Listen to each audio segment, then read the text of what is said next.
NATO needs an enemy to justify its own existence as NATO. If there is no enemy, there is no need for NATO. So NATO will stop existing the moment there is no enemy. I am against Sweden and Finland joining NATO, which is now discussed. In this video I'm going to explain why. I listened yesterday to a political debate about NATO in Sweden. There's an election year. Good points, but the politicians miss the historical context. They miss the historical perspective. What is NATO as an organization? What is NATO's history? Why was NATO founded in the late 1940s after the Second World War by the Allies? United States, Netherlands, UK, etc. NATO's primary goal was to unite the Allies and protect the West against Soviet expansion. NATO's goal was to protect the West from Soviet expansion.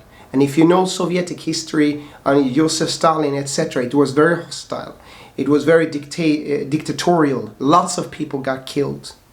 And Soviet was expanding towards the West, taking satellite states and influence spheres and all of these kinds of things during the Cold War. But Soviet is no more. The Soviet Union is no more. The Soviet fell in the 90s, in the early 90s. So in that sense, NATO, mission accomplished. NATO fulfilled its mission. It won, if you want. It was successful, if you want. But after the Soviet Union fell, why is NATO still existing? Excuse me, I'm a little bit sick. When the Soviet Union fell, why is NATO still existing? When its entire existence was to protect the West against a potential Soviet attack. But Soviet is no more. Ukraine, Belarus, Russia, they are independent, and all the other states. So NATO now, in the 90s, when it no longer has an enemy, it seeks to justify its own existence. And other organizations do this. UN does it, the European Union, etc. They are founded with good intention, good vision, but then when it's no longer there, they just keep on existing into infinity and creating more work for themselves and justifying their existence. So NATO is an organization that no longer has a vision. It no longer has a goal. It no longer has a destination. Because it's a military alliance, it needs a threat, a security threat, a military threat, to justify its expensive cost. 2% of GDP. Membership nations pay 2% of GDP. Some pay more, some pay less, but anyways. So NATO cannot exist without an enemy. That's the problem with NATO. That's why it bombs Yugoslavia. It goes in the Middle East, war on terror, all of this stuff. And now Russia, the big Russia, red square, old Soviet Union, Gorbachev, Nikita Khrushchev, the Red Army, the big threat of communism coming towards the West. It needs an enemy. And then it uses fear to pull people into it.